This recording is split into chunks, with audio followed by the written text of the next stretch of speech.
सदस्यगण, budget के बाद राज्यपाल अभिभाषण में आपको पर्याप्त अवसर दूंगा। मेरा आपसे निवेदन है, नहीं माननीय अखिलेश जी, आपने संसद की मर्यादा को आप बना के रखें। कभी बजट भाषण के अंदर इस तरीके का नहीं हुआ, ये उचित नहीं है, ये उचित नहीं है। अखिलेश जी प्लीज, मैं आपको मौका दूंगा राज्यपाल अभिभाषण पे, प्लीज। नो, ये तरीका ठीक नहीं है। No,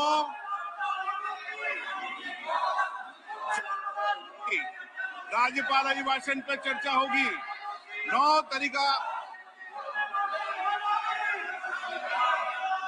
Honorable Speaker, I present the budget for 25-26. This budget continues our government's efforts to A.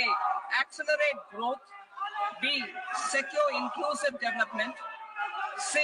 Invigorate private sector investments, D. Uplift household sentiments, and E. Enhance spending power of India's rising middle class. Together, we embark on a journey to unlock our nation's tremendous potential for greater prosperity and global positioning under the leadership of Honorable Prime Minister Shri Narendra Modi. As we complete the first quarter of the 21st century, continuing geopolitical headwinds suggest lower global economic growth over the medium term. However, our aspiration for a Vikasit Bharat inspires us, and the transformative work we have done during our government's first 2 terms guides us to march forward resolutely. Our economy is the fastest growing among all major economies. Our development track record for the past 10 years and structural reforms have drawn global attention. Confidence in India's capability and potential has only grown in this period. We see the next 5 years as a unique opportunity to realize Sabka Vikas, stimulating balanced growth of all regions.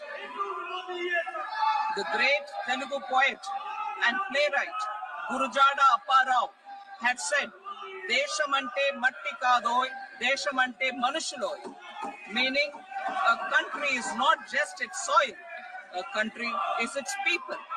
In line with this, for us, Vikasit Bharat encompasses zero poverty, 100% quality good school education, access to high quality, affordable and comprehensive healthcare, 100% skilled labor with meaningful employment, 70% women in economic activities, and farmers making our country the food basket of the world.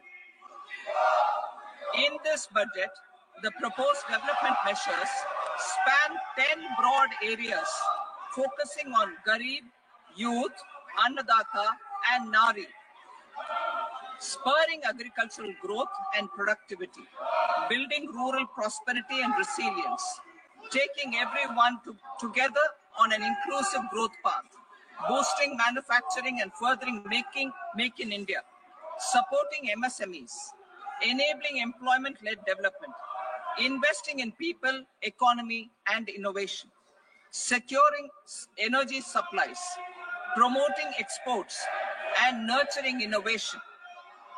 For this journey of development, our 4 powerful engines are agriculture, MSME, investments, and exports. The fuel, our reforms, our guiding spirit, inclusivity, and the destination, Vikasit Bharat. This budget aims to initiate transformative reforms across 6 domains. During the first 5 years, these will augment our growth potential and global competitiveness. The domains are taxation, power sector, urban development, mining, financial sector, and regulatory reforms. Agriculture as the first engine. Now I move to specific proposals, beginning with agriculture as the first engine.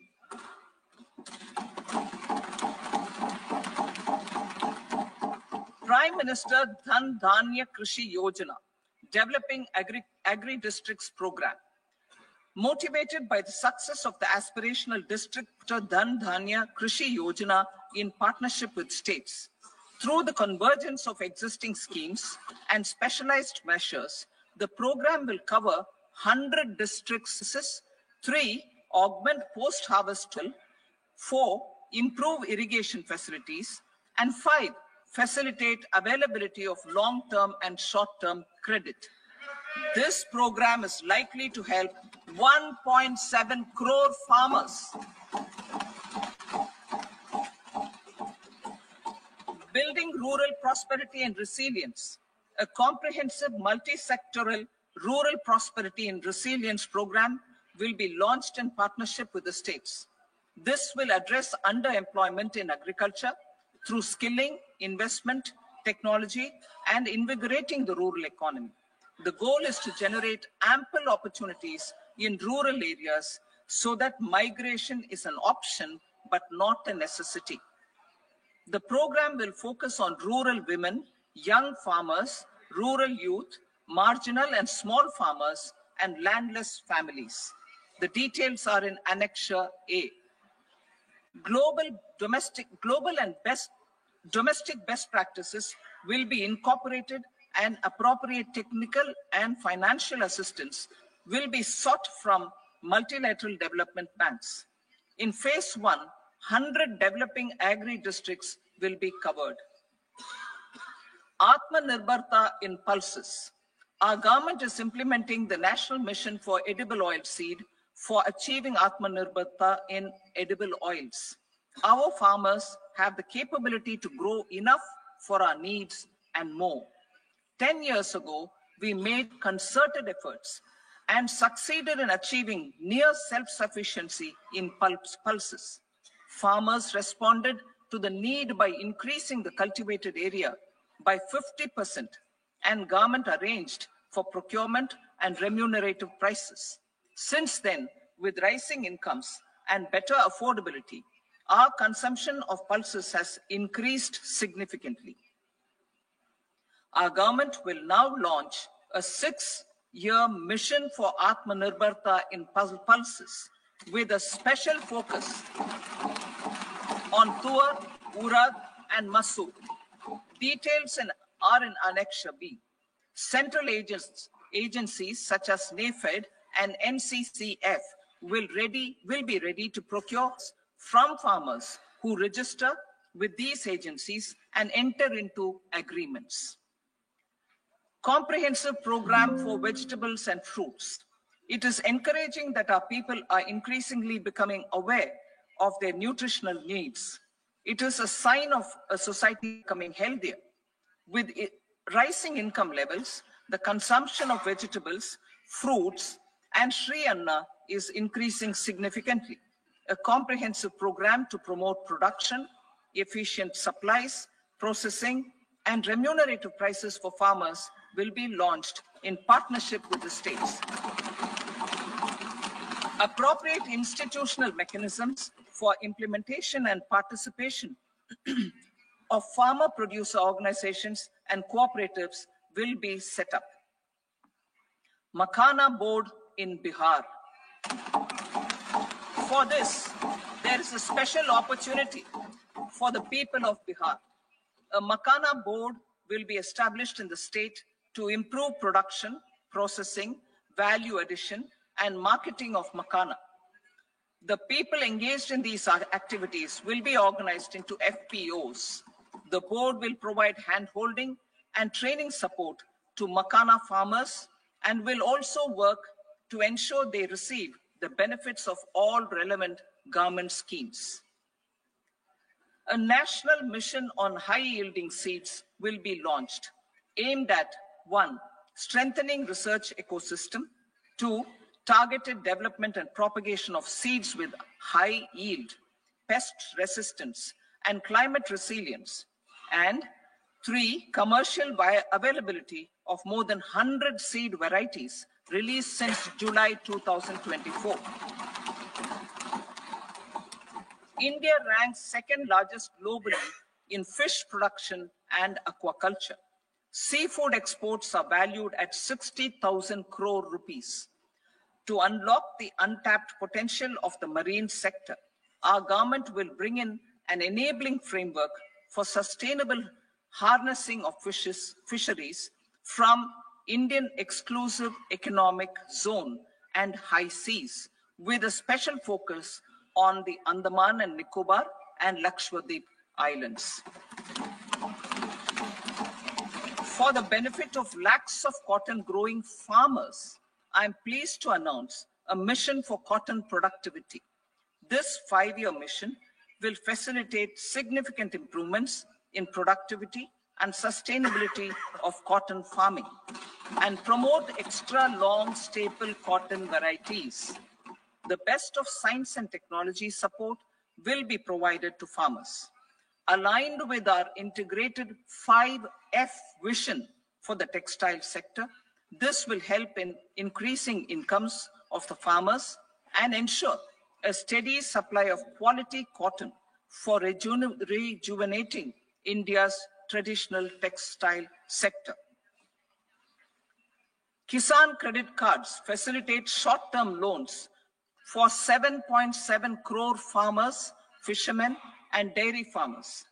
The loan limit under modified interest subvention scheme will be enhanced from 3 lakh rupees to 5 lakh rupees for loans taken through the KCC.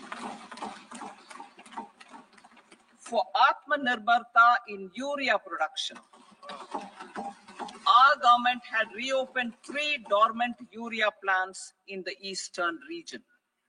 To further augment urea supply, a plant with annual capacity of 12.7 lakh metric tons will be set up at Namrup in Assam.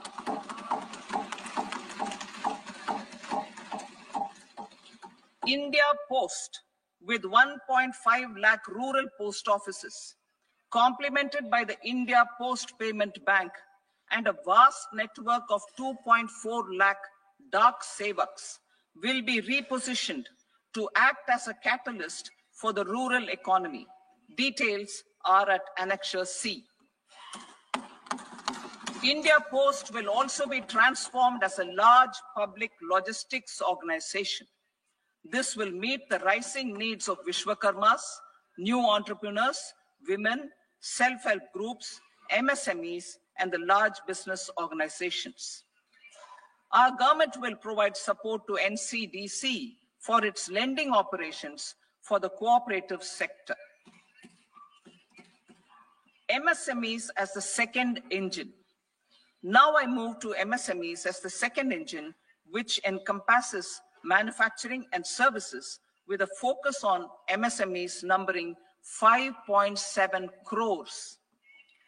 Currently, over 1 crore registered MSMEs, employing 7.5 crore people and generating 36% of our manufacturing, have come together to position India as a global manufacturing hub. With their quality products, these MSMEs are responsible for 45% of our exports. To help them achieve higher efficiencies of scale, technological upgradation, and better access to capital, the investment and turnover limits for classification of all MSMEs will be enhanced to 2.5 and 2 times respectively. This will give them the confidence to grow and generate employment for our youth. The details are given in Annexure D. To improve access to credit, the credit guarantee cover will be enhanced. First, for micro and small enterprises from 5 crore to 10 crore rupees, leading to additional credit of 1.5 lakh crores in the next 5 years. Second, for startups from 10 crore rupees to 20 crore rupees, with the guarantee fee being moderated to 1% for loans in 27 focus sectors, which are important for Atmanirbhar Bharat. And for well-run exporter MSMEs, for term loans up to 20 crore rupees. Also for the micro enterprises, we will introduce customized credit cards with a 5 lakh rupee limit for micro enterprises registered on Udyam portal. In the first year, 10 lakh such cards will be issued. Fund of funds for startups. The alternate investment fund, AIFs, for startups have received commitments of more than 91,000 crores rupees. These are supported by the fund of funds set up with the Government of India's contribution of 10,000 crore rupees. Now, a new fund of funds with expanded scope and a fresh contribution of another 10,000 crore rupees will be set up. A new scheme will be launched for 5 lakh women, scheduled castes and scheduled tribes, first-time entrepreneurs. This will provide term loans up to 2 crore rupees during the next 5 years. The scheme will incorporate lessons from the successful Stand Up India scheme. Online capacity building for entrepreneurship and managerial skills will also be organized. Measures for labor-intensive sectors. To promote employment and entrepreneurship opportunities in labor-intensive sectors, our government will undertake specific policy and facilitation measures.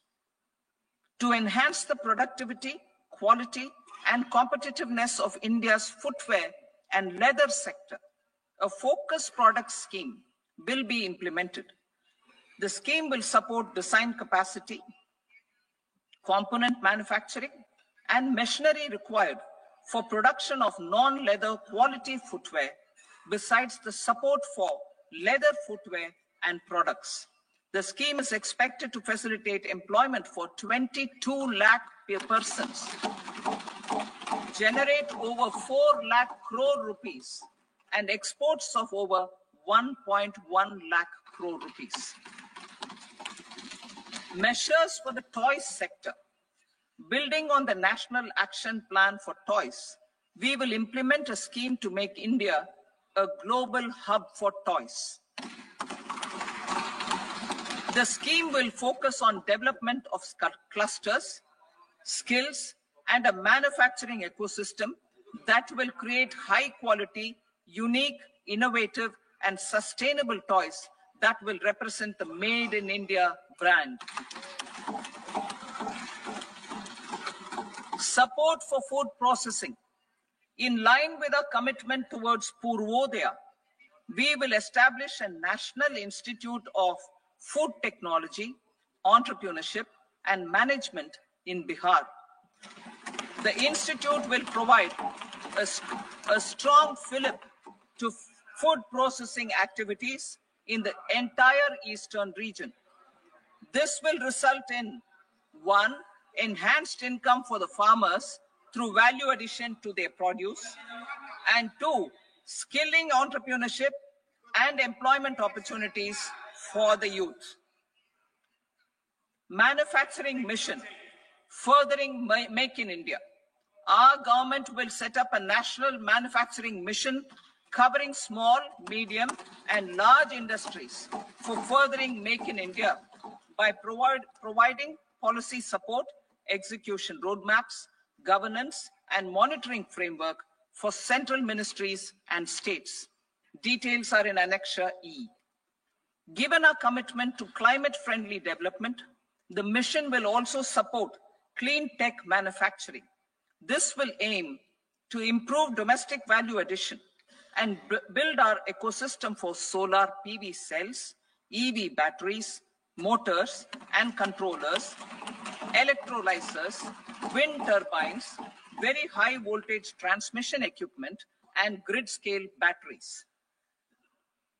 Investment as the third engine. Now I move to investment as the third engine, which encompasses investing in people, investing in the economy, and investing in innovation. Investing in people. Saksham Anganwadi and Poshan 2.0. Saksham Anganwadi and Poshan 2.0 program provides nutritional support to more than 8 crore children, 1 crore pregnant women and lactating mothers all over the country, and about 20 lakh adolescent girls in aspirational districts and the Northeast region. The cost norms for these nutritional support will be enhanced appropriately. Atal Tinkering Labs.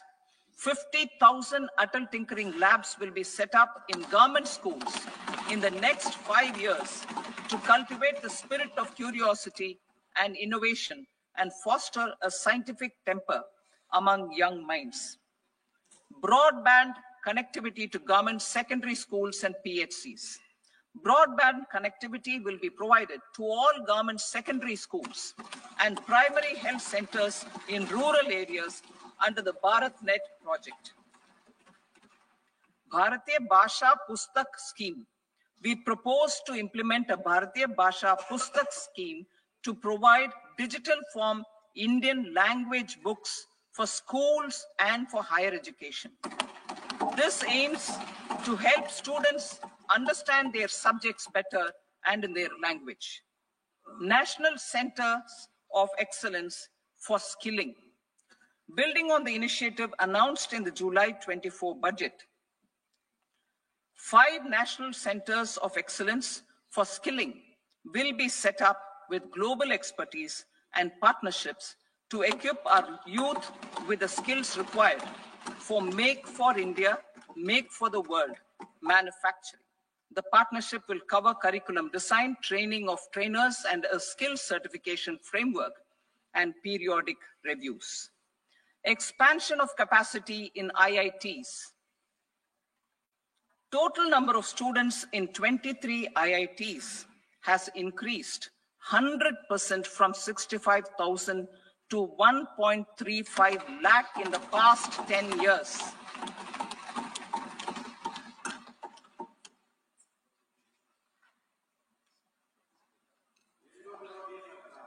Additional infrastructure will be created in the 5 IITs started after 2014 to facilitate education for 6,500 more students.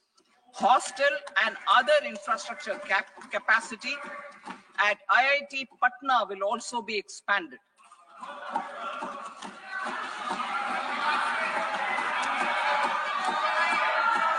Center of Excellence.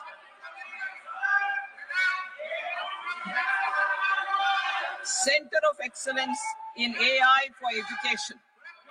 I had announced 3 centers of excellence in artificial intelligence for agriculture, health, and sustainable cities in 2023. Now a center of excellence in artificial intelligence for education will be set up with a total outlay of 500 crores. Expansion of medical education. Our government has added almost 1.1 lakh undergraduate and postgraduate medical education seats in 10 years, an increase of 130%. In the next year, 10,000 additional seats will be added in medical colleges and hospitals towards the goal of adding 75,000 seats in the next 5 years. Daycare cancer centers in all district hospitals. Our government will facilitate setting up of daycare cancer centers in all district hospitals in the next 3 years. 200 centers will be established in 25-26 itself. Strengthening urban livelihoods. Our government has been giving priority to assisting urban poor and vulnerable groups. A scheme for socio-economic upliftment of urban workers will be implemented to help them improve their incomes have sustainable livelihoods and a better quality of life. PM Swanidhi scheme has benefited more than 68 lakh street vendors, giving them respite from high-interest informal sector loans. Building on this success, the scheme will be revamped with enhanced loans from banks, UPI-linked credit cards with 30,000 rupees limit, and capacity building support. Social Security Scheme for welfare of online platform workers. Gig workers of online platforms provide great dynamism to the new age services economy. Recognizing their contribution, our government will arrange for their identity cards and registration on the e-Shram portal. They will be provided healthcare under PM Jan Arogya Yojana. This measure is likely to assist nearly 1 crore gig workers.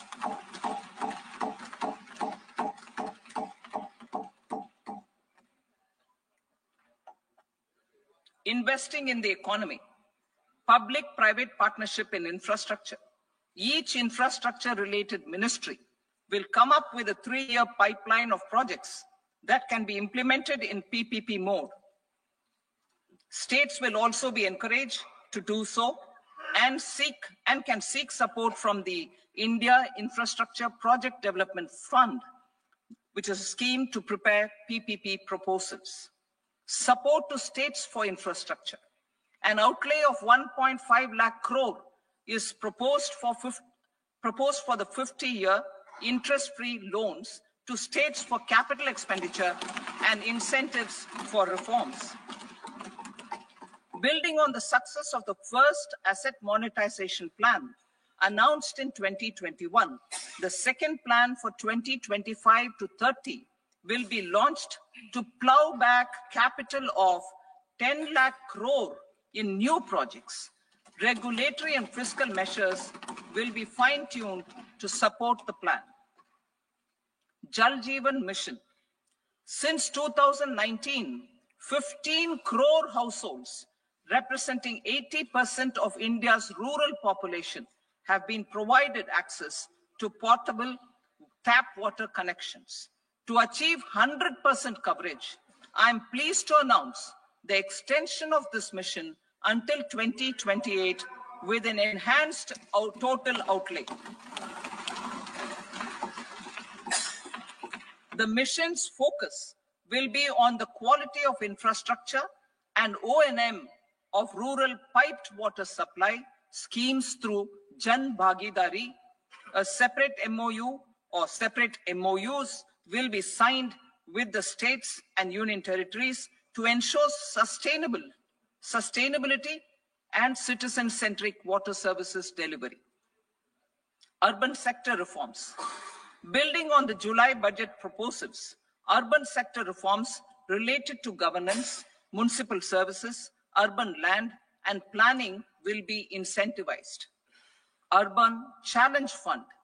The government will set up an urban challenge fund of 1 lakh crore rupees to implement the proposals for cities as growth hubs, creative redevelopment of cities, and for water and sanitation purposes announced in the July budget. This fund will finance up to 25% of the cost of bankable projects, with a stipulation that at least 50% of the cost is funded from bonds, bank loans, and PPPs. An allocation of 10,000 crore is proposed in 2025-26. Power sector reforms. We will incentivize electricity distribution reforms and augmentation of intra-state transmission capacity by states. This will improve financial health and capacity of electricity companies. Additional borrowing of 0.5% of GSDP will be allowed to states contingent on these reforms. Nuclear energy mission for Vikasit Bharat. Development of at least 100 gigawatt of nuclear energy by 2047 is essential for our energy transition efforts. For an active partnership with the private sector towards this goal, amendments to the Atomic Energy Act and the Civil Liability for Nuclear Damage Act will be taken up. A nuclear energy mission for research and development of small modular reactors with an outlay of 20,000 crore will be set up. At least 5 indigenously developed small modular reactors will be operationalized by 2033. Shipbuilding. The shipbuilding financial assistance policy will be revamped to address cost disadvantages. This will also include credit notes for shipbreaking in Indian yards to promote the circular economy. Large ships above a specified size will be included in the infrastructure harmonized master list. Shipbuilding clusters will be facilitated to increase the range, categories, and capacity of ships. This will include additional infrastructure, facilities, skilling, and technology to develop the entire ecosystem. Maritime Development Fund. For long-term financing for the maritime industry, a Maritime Development Fund with a corpus of 25,000 crore rupees will be set up. This will be for distributed support and promoting competition. This will have up to 49% contribution by the government, and the balance will be mobilized from ports and from private sector. UDAN regional connectivity schemes. UDAN has enabled 1.5 crore middle-class people to meet their aspirations for speedier travel.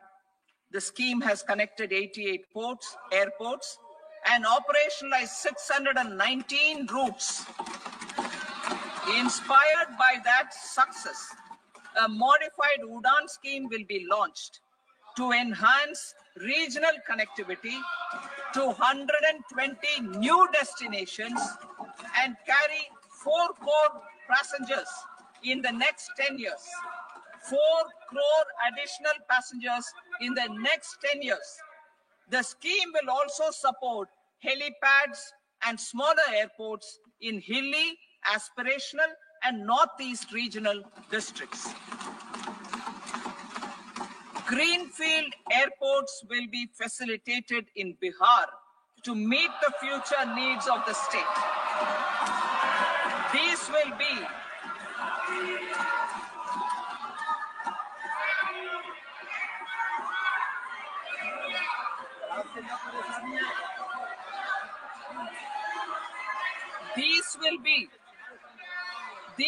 be in addition to the expansion of the capacity of Patna Airport and a brownfield airport in Beta.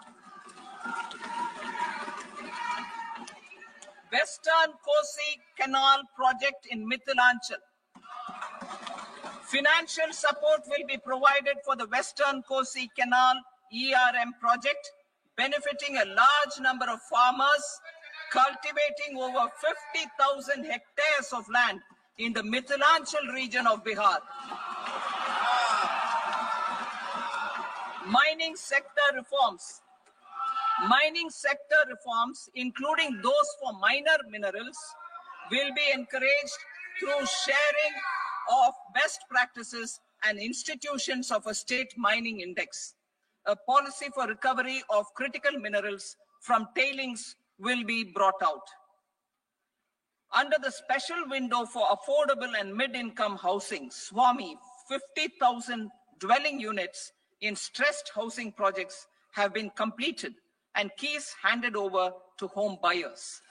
Another 40,000 units will be completed in 2025, further helping middle-class families who are paying EMIs on loans taken for apartments while also paying rent for their current dwellings. Building on this success, SWAMI Fund 2 will be established as a blended finance facility with contribution from the government, banks, and private investors.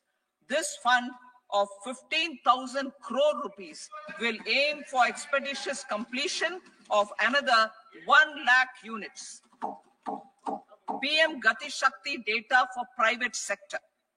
For furthering PPPs and assisting the private sector in project planning, access to relevant data and maps from the PM Gati Shakti portal will be provided. Tourism for employment-led growth. Top 50 tourist destination sites in the country will be developed in partnership with states through a challenge mode. Land for building key infrastructure will have to be provided by the states. Hotels in these destinations will be included in the infrastructure harmonized list. The following measures will be taken for facilitating employment-led growth. Organizing intensive skill development programs for our youth, including in institutes of hospitality management. Providing mudra loans for homestays. Improving ease of travel and connectivity to tourist destinations. Providing performance-linked incentives to states for effective destination management, including tourist amenities, cleanliness, and marketing efforts. And introducing streamlined e-visa facilities along with visa fee waivers for certain tourist groups. Continuing with the emphasis on places of spiritual and religious significance, in the July budget, there will be a special focus on destinations related to the life and times of Lord Buddha. Medical tourism and heal in India. Medical tourism and heal in India will be promoted in partnership with the private sector, along with capacity building and easier visa norms. Investing in innovation. To implement private sector-driven research, development, and innovation initiatives announced in the July budget, I am now allocating 20,000 crore rupees for this purpose. A deep tech fund of funds will also be explored to catalyze the next generation startups as a part of this initiative. In the next 5 years, under the PM Research Fellowship Scheme, we will provide 10,000 fellowships for technological research in IITs and IISc with enhanced financial support. The second gene bank with 10 lakh germplasm lines will be set up for future food and nutritional security. This will provide conservation support to both public and private sectors for genetic resources. We will start a national geospatial mission to develop foundational geospatial infrastructure and data. Using PM Gati Shakti, this mission will facilitate modernization of land records, urban planning, and design of infrastructure projects. A Gyan Bharatam mission for survey, documentation, and conservation of our manuscript heritage with academic institutions, museums, libraries, and private collectors will be undertaken to cover more than 1 crore manuscripts. We will set up a national digital repository of Indian knowledge systems for knowledge sharing. Now I move to exports as the fourth engine. We will set up an export promotion mission with sectoral and ministerial targets driven jointly by the Ministries of Commerce, MSME, and Finance. It will facilitate easy access to export credit, cross-border factoring support, support to MSMEs to tackle non-tariff measures in overseas markets. A digital public infrastructure, Bharat Trade Net, for international trade will be set up as a unified platform for trade documentation and financing solutions. This will complement the Unified Logistics Interface platform. The BTN will be aligned with international practices. Support will be provided to develop domestic manufacturing capacities for our economy's integration with global supply chains. Sectors will be identified based on objective criteria. Facilitation groups with participation of senior officers and industry representatives will be formed for select products and supply chains.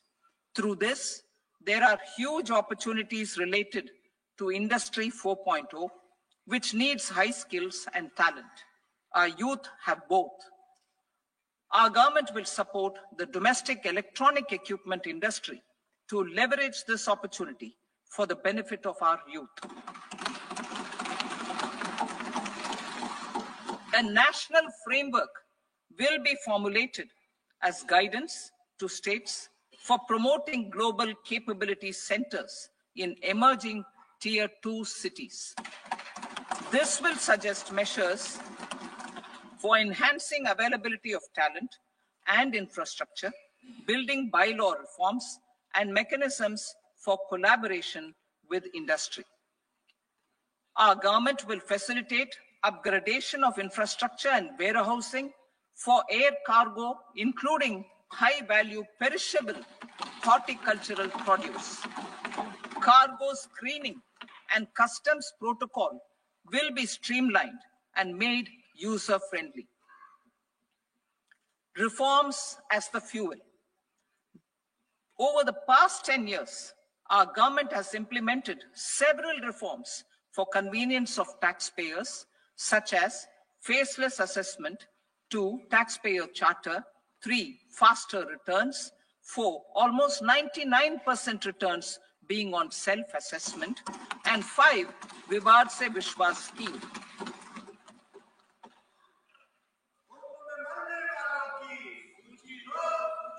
Continuing these efforts, I reaffirm the commitment of the tax department to trust first, scrutinize later. I also propose to introduce the new income tax bill next week. I will detail the indirect tax reforms and changes in direct taxes in Part B. Financial sector reforms. The FDI limit for the insurance sector will be raised from 74 to 100%. This enhanced limit will be available for those companies which invest the entire premium in India. The current guardrails and conditionalities associated with foreign investment will be reviewed and simplified. The services of India Post Payment Bank will be deepened and expanded in rural areas. NABFID will set up a partial credit enhancement facility for corporate bonds for infrastructure. Public sector banks will develop Grameen Credit Score framework to serve the credit needs of SHG members and people in rural areas. A forum for regulatory coordination and development of pension products will be set up. To implement the earlier announcement on simplifying the KYC processes, the revamped Central KYC Registry will be rolled out in 2025. We will also implement a streamlined system for periodic updating. Requirements and procedures for speedy approval of company mergers will be rationalized. The scope for fast-track mergers will also be widened and the process made simpler. As proposed in the interim budget, we signed bilateral investment treaties with 2 countries in 2024 to encourage sustained foreign investment, and in the spirit of First Develop India, the current model BIT will be revamped and made more investor-friendly. In the last 10 years, in several aspects, including financial and non-financial, our government has demonstrated a steadfast commitment to ease of doing business. We are determined to ensure that our regulations must keep up with technological innovations and global policy developments. A light touch regulatory framework based on principles and trust will unleash productivity and employment. Through this framework, we will update regulations that were made under old laws. To develop this modern, flexible, people-friendly, and trust-based regulatory framework appropriate for the 21st century, I propose 4 specific measures. A high-level committee for regulatory reforms will be set up for a review of all non-financial sector regulations, certifications, licenses, and permissions. The committee will be expected to make recommendations within a year. The objective is to strengthen trust-based economic governance and take transformational measures to enhance ease of doing business, especially in matters of inspection and compliances. States will be encouraged to join in this endeavor. An investment friendliness index of states will be launched in 2025 to further the spirit of competitive, cooperative federalism. Under the Financial Stability and Development Council, a mechanism will be set up to evaluate impact of the current financial regulations and subsidiary instructions. It will also formulate a framework to enhance their responsiveness and development of the financial sector. In the Jan Vishwas Act 2023, more than 180 legal provisions were decriminalized. Our government will now bring up the Jan Vishwas Bill 2.0 to decriminalize more than 100 provisions in various laws. I now move to fiscal policy. In the July budget, I had committed to staying the course for fiscal consolidation. Our endeavor will be to keep the fiscal deficit each year such that central government debt remains on a declining path as a percentage of the GDP. The roadmap for the next 6 years has been detailed in the FRBM statement. Revised estimates for 2024-25. The revised estimate of the total receipts other than borrowings is 31.47 lakh crore rupees, of which the net tax receipts are 25.57 lakh crore rupees. The revised estimate of the total expenditure is 47.16 lakh crore rupees, of which the capital expenditure is about 10.18 lakh crore rupees. The revised estimate of the fiscal deficit is 4.8% of the GDP. Budget estimates for 25-26. Coming to 25-26, the total receipts other than borrowings and total expenditure are estimated at 34.96 lakh crore rupees and 50.65 lakh crore rupees respectively. The net tax receipts are estimated at 28.37 lakh crore rupees. The fiscal deficit is estimated to be 4.4% of GDP. To finance the fiscal deficit, the net market borrowings from dated securities are estimated at 11.54 lakh crore. The balance financing is expected to come from small savings and other sources. The gross market borrowings are estimated at 14.82 lakh crore rupees. I will now move to Part B. Indirect taxes. My proposals relating to customs aim to rationalize tariff structure and address duty inversion. These will also support domestic manufacturing and value addition, promote exports, facilitate trade, and provide relief to common people. Rationalization of customs tariff structure for industrial goods. as a part of comprehensive review of customs rate structure announced in July 2024 budget, I propose to, 1, remove 7 tariff rates. This is over and above the 7 tariff rates removed in 23-24 budget. After this, there will be only 8 remaining tariff rates, including 0 rate.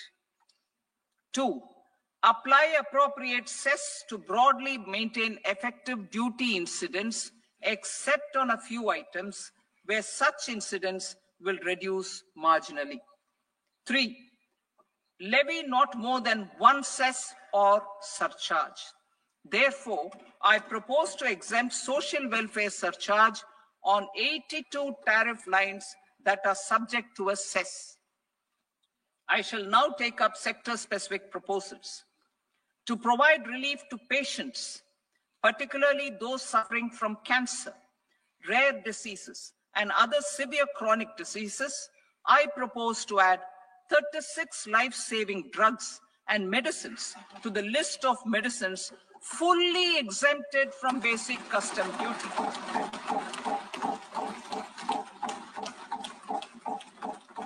I also propose to add 6 life-saving medicines to the list attracting concessional custom duty of 5%. Full exemption and concessional duty will also respectively apply on the bulk drugs for manufacture of the above.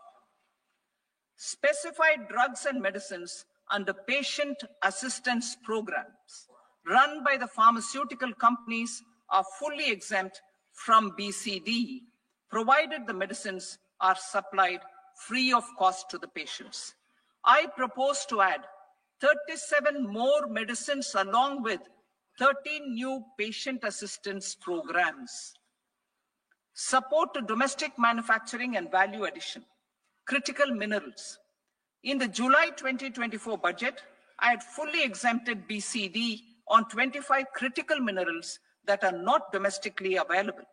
I had also reduced BCD of 2 other such minerals to provide a major fillip to their processing, especially by MSMEs.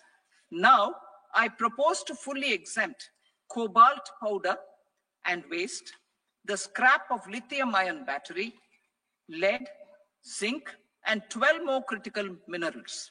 This will help secure the availability for manufacturing in India and promote more jobs for our youth.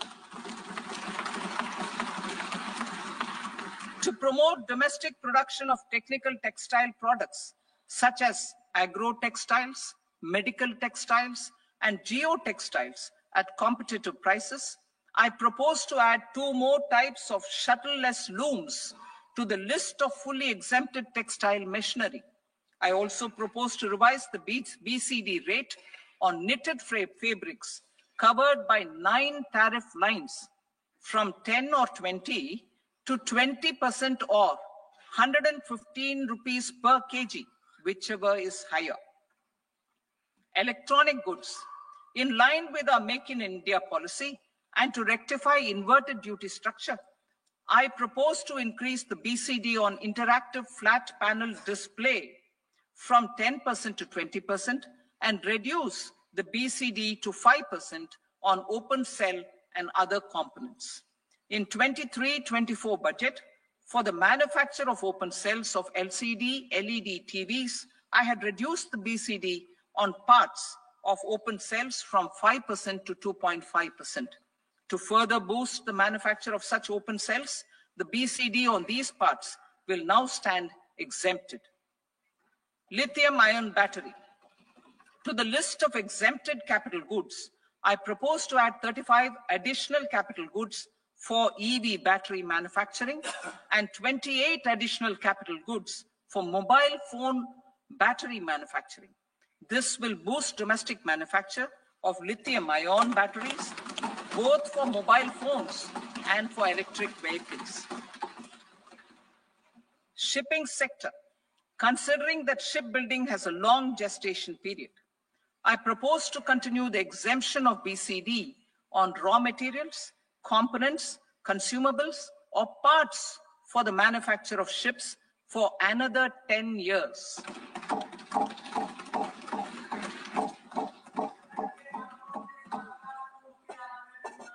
I also propose the same dispensation for shipbreaking to make it more competitive. Telecommunication. To prevent classification disputes, I propose to reduce the BCD from 20% to 10% on carrier-grade Ethernet switches to make it at par with non-carrier-grade Ethernet switches. Export promotion. To facilitate exports of handicrafts, I propose to extend the time period for export from 6 months to 1 year, further extendable by another 3 months if required.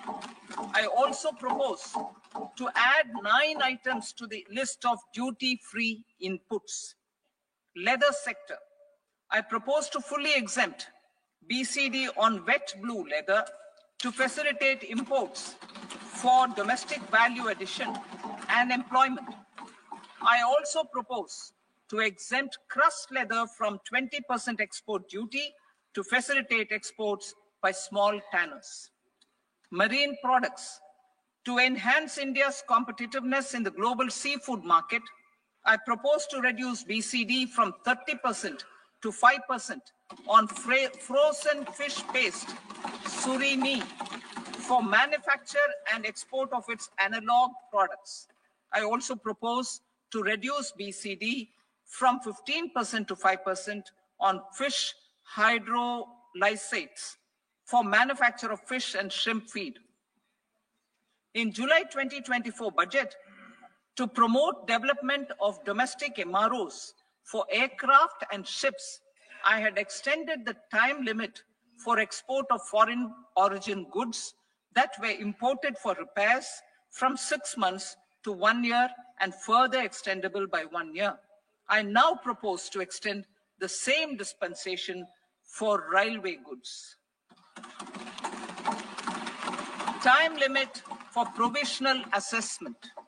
Presently, the Customs Act 1962 does not provide any time limit to finalize provisional assessments, leading to uncertainty and cost to trade. As a measure of promoting ease of doing business, I propose to fix a time limit of 2 years, extendable by a year, for finalizing the provisional assessment. I propose to introduce a new provision that will enable importers or exporters, after clearance of goods, to voluntarily declare material facts and pay duty with interest but without penalty. This will incentivize voluntary compliance. However, this will not apply in cases where department has already initiated audit or investigation proceedings. For industry to better plan their imports, I propose to extend the time limit for the end use of imported inputs in the relevant rules from 6 months to 1 year. This will provide operational flexibility in view of cost and uncertainty of supply. Further, such importers will now have to file only quarterly statements instead of a monthly statement.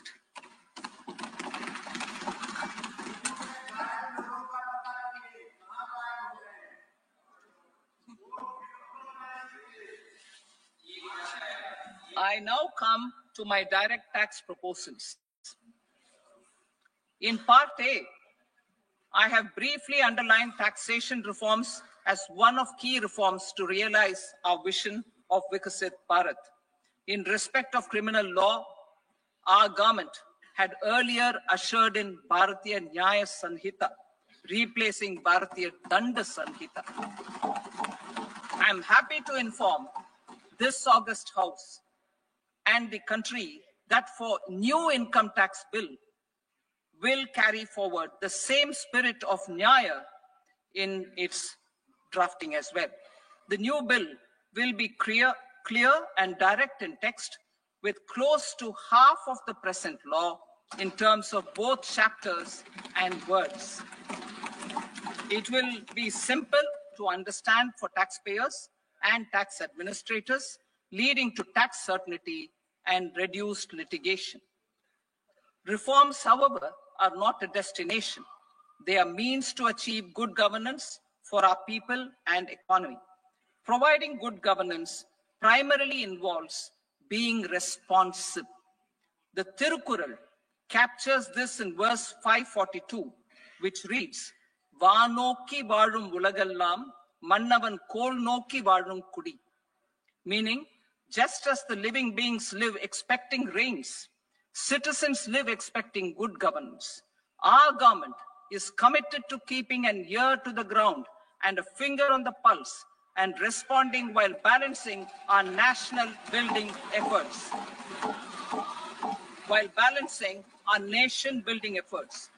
The following measures will detail just how our government will, under the guidance of PM Modi, has taken steps to understand and address.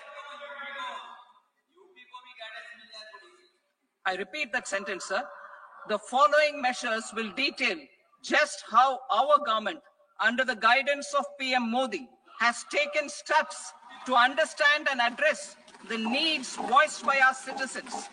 My tax proposals are guided by this spirit. The objectives of my proposals are as follows.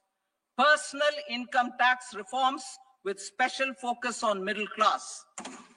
Rationalization of TDS and TCS for easing difficulties. Encouraging voluntary compliance. Reducing compliance burden. Ease of doing business, employment, and investment. I will come to my proposal on personal income tax towards the end. TDS and TCS, rationalization for easing difficulties. I propose to rationalize tax deduction at source, TDS, by reducing the number of rates and thresholds above which TDS is deducted. Further, threshold amounts for tax deduction will be increased for better clarity and uniformity. The limit for tax deduction on interest for senior citizens is being doubled from the present 50,000 rupees to 1 lakh rupees. Similarly, the annual limit of 2.40 lakh rupees for TDS on rent is being increased to 6 lakh rupees. This will reduce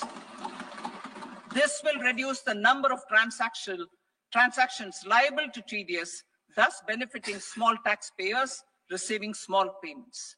The threshold to collect tax at source, the TCS, on remittances under RBI's liberalized remittance scheme, the LRS, is proposed to be increased from 7 lakh to 10 lakhs. I also propose to remove TCS on remittances for education purposes, where such remittances is out of a loan taken from a specified financial institution. Both TDS and TCS are being applied on any transaction related to sale of goods. To prevent such compliance difficulties, I propose to omit the TCS. I also propose that the provisions of the higher TDS deduction will now apply only in non-PAN cases. In July 2024, the delay for payment of TDS up to the due date of filing statement was decriminalized. I propose to provide the same relaxation to TCS provisions as well. The government under the leadership of Prime Minister Modi believes in Sabka Saath, Sabka Vikas, Sabka Vishwas, and Sabka Prayas. In line with this, we brought in updated return facility in 2022 for voluntary compliance by taxpayers who had omitted to report their correct income. Our trust in taxpayers was proved right. Nearly 90 lakh taxpayers voluntarily updated their incomes by paying additional tax. Taking this trust further, I now propose to extend the time limit to file updated returns for any assessment year from the current limit of 2 years to 4 years. I propose to reduce the compliance burden for small charitable trusts and institutions by increasing their period of registration from 5 years to 10 years. It is also proposed that disproportionate consequences do not arise for minor defaults, such as incomplete applications filed by charitable entities. Presently, taxpayers can claim the annual value of self-occupied properties as nil only on the fulfillment of certain conditions. Considering the difficulties faced by taxpayers, it is proposed to allow the benefit of 2 such self-occupied properties without any condition. To streamline the process of transfer pricing and to provide an alternative to yearly examination, I propose to introduce a scheme for determining arm's length price of international transaction for a block period of 3 years. This will be in line with global best practices. With a view to reduce litigation and provide certainty in international taxation, the scope of safe harbor rules is being expanded. A number of senior and very senior citizens have very old national savings schemes accounts. As interest is no longer payable on such accounts, I propose to exempt withdrawals made from NSS by individuals on or after 29th August 2024. I am also proposing to allow similar treatment to NPS Vatsalya accounts as is available to normal NPS accounts subject to overall limits. In my speech in July 2024, I had promised that all processes, including giving effect to appellate orders, shall be digitalized and made paperless over the next 2 years. So I'm happy to announce that digitalization is being made operational now. In July 2024, we brought in the Vivad Se Vishwas scheme to resolve income tax disputes pending in appeal.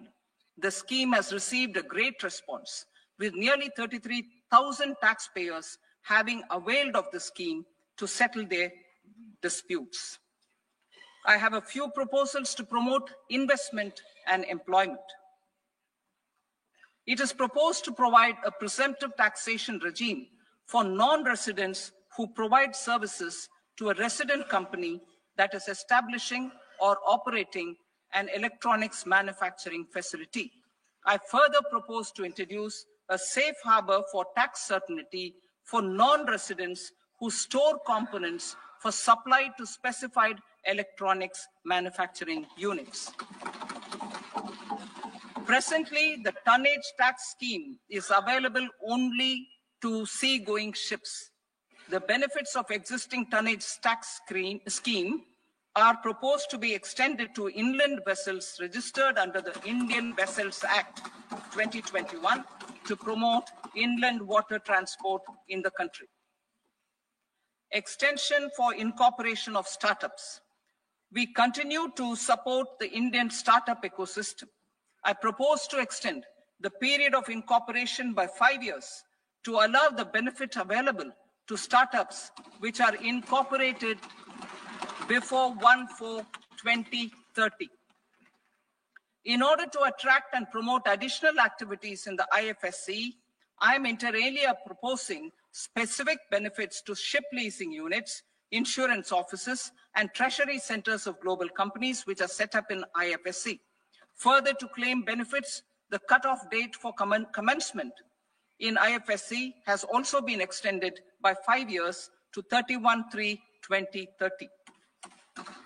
Category 1 and Category 2 AIFs are undertaking investments in infrastructure and other such sectors. I propose to provide certainty of taxation to these entities on the gains from securities, to promote funding from sovereign wealth funds and pension funds to the infrastructure sector. I propose to extend the date of making an investment by 5 more years up to 31st March 2030.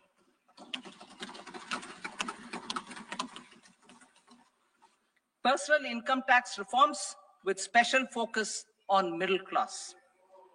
Democracy, demography, and demand are the key support pillars in our journey towards Vikasit Bharat. The middle class provides strength for India's growth. This government, under the leadership of Prime Minister Modi, has always believed in the admirable energy and ability of the middle class in nation building. In recognition of their contribution,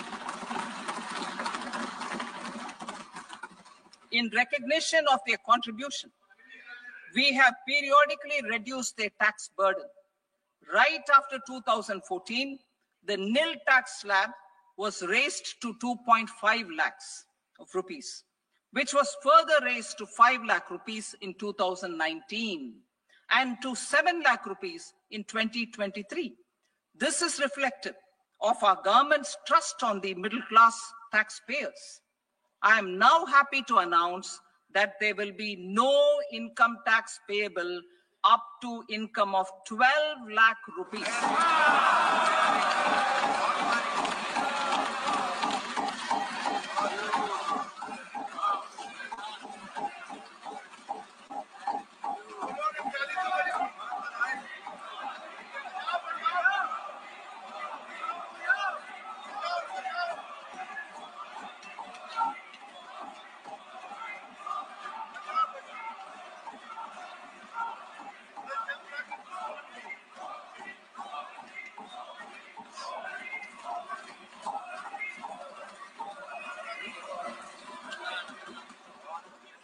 So, average income of 1 lakh per month, other than the special rate income such as capital gains, under the new regime.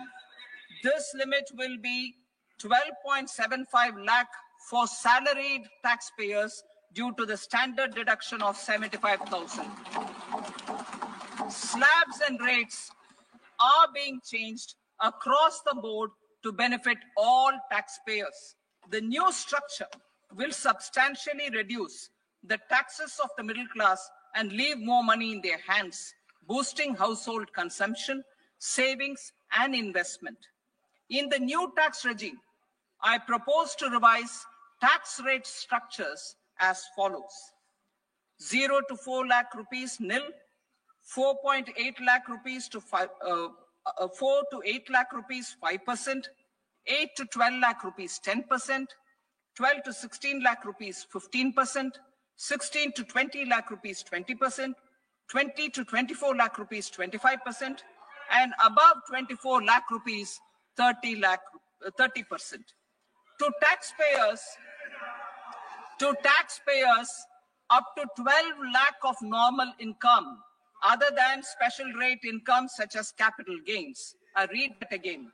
To taxpayers up to 12 lakh of income, other than special rate income such as capital gains, tax rebate is being provided in addition to the benefit due to slab rate reduction in such a manner that there is no tax payable by them.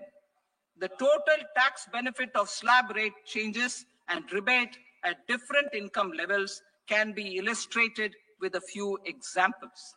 A taxpayer in the new regime with an income of 12 lakh rupees will get a benefit of 80,000 rupees in tax, which is 100% of tax payable as per the existing rates. A person having income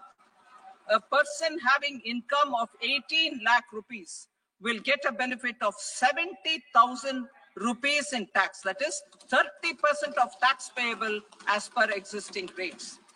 A person with an income of 25 lakh gets a benefit of 1,10,000 rupees. That is 25% of his tax payable as per existing rates. Details of my tax proposals are given in the annexure.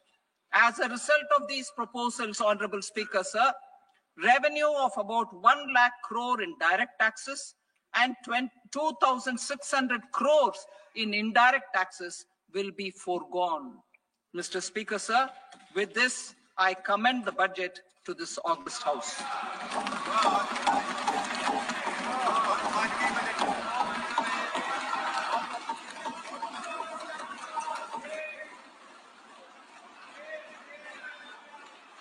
item number 2, Srimati Nirmala Sitharaman. Sir, with your permission, I rise to lay on the table the following statements under Section 3(1) of the Fiscal Responsibility and Budget Management Act, 2003. Medium-term fiscal policy cum fiscal policy strategy statement and macroeconomic framework statement. Item number 3, Srimati Nirmala Sitharaman. Sir, with your permission, I rise to move for leave to introduce the Finance Bill 2025. प्रश्न ये है कि विधेयक को पुनर्स्थापित करने की अनुमति प्रदान की जाए। जो सदस्य इसके पक्ष में हाँ गए, जो सदस्य विरोध में ना गए, मेरे विचार में निर्णय हाँ वालों के पक्ष में हुआ। हाँ वालों के पक्ष में अनुमति प्रदान की जाती है। माननीय मंत्री जी, अब विधेयक को पुनर्स्थापित करें। Sir, I introduce the bill. Thank you.